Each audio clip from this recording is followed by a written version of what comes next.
Okay, this is Indy 452 here again, and up on the forums I hear a lot of people that break off their blade drivers on their Lawnboy engines, and I've decided that since mine broke off here because my transmission was slipping, and I posted a thread on my tractor forum in the lawnmower section about why it was slipping all of a sudden. Well, it turns out that I think GTP replied and said something about his pulley became loose, and you know, sure enough, I went down there and looked at it and it was loose, so I'm going to have to pull off the blade and then the driver and then the muffler and everything to get to that.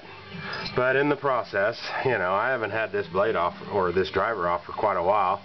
Well, you know, I gave it the old whack-a-doodle-doo, and of course that come off, and you know, so anyway, I've decided that since I've done this so many times this way, a lot of times you're stuck with getting this metal ring off of there. So what I do is I have a Sawzall, and I've already kind of pre-cut my line there, and then I go ahead and pull it.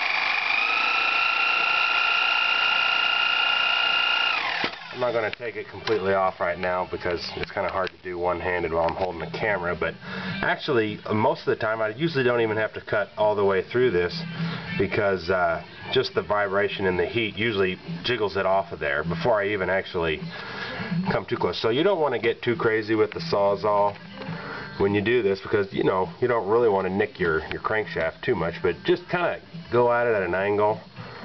And a lot of times that'll break it off of there. If you can't get it off by the old conventional, the way I used to have pretty good luck doing was I'd lay it, you know, it'd be like that, and I'd lay a hammer on here, and then I'd whack. Hold on. Then I'd whack this part of the head with another hammer, and a lot of times that force down would spin it off of there, but it didn't work today, so those welds must have been loose. And also, while I was at it, I was going to show you with the new blade driver that I have, or well, this is actually a used one. A lot of times what I do is, see if I can set this up here. I go ahead and take the driver and piece of emery cloth and just kind of clean up that area right there, and then I use some anti-seize lubricating and compound. Just a nice thin layer in there. It doesn't have to get crazy. That way it comes off of there easier in a year or two or whenever, you know. Anyway, there's just a nice little thin coat in there, and that'll help the removal next time around. So I hope that helps you guys. Later on.